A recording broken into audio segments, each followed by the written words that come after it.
Em preocupa perquè estan enganyant a la ciutadania. Això és el que em preocupa. Per cert, cada vegada menys. Cada vegada menys, per sort. L'han estat enganyant molt de temps. Cada vegada menys.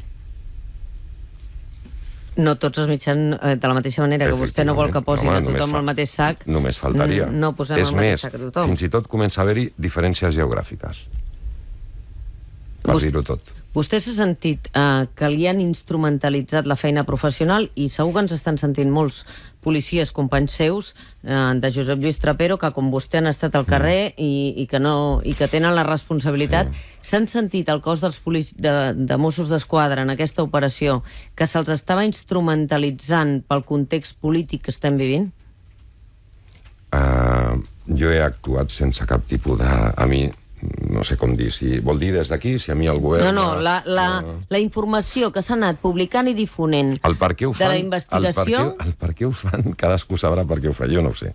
És a dir, que per generació espontània, cada vegada que hi ha una actuació del cos, doncs sorgeixen una sèrie de crítiques que difícilment un les veu en un altre entorn, és a dir, que el que ha estat... Home, jo crec que tampoc treurem pit quan hi ha 16 persones mortes, ni ho faré, ni permetré que ho fem, ni és el nostre estil.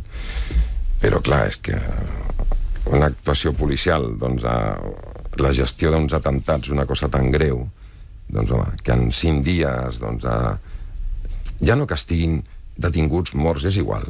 Que en 5 dies, ahir era diumenge, no? Doncs tothom vam anar segur a passejar i vaig estar per la platja. Escolti, un veu la gent està fent la seva vida. Alguna cosa tenim a veure, alguna cosa, tenen a veure els Mossos i totes les persones i tots els serveis i els bombers i les guàrdies urbanes i les policies locals. Alguna cosa tindrem a veure en tot això. Que ahir la gent passegés amb tranquil·litat.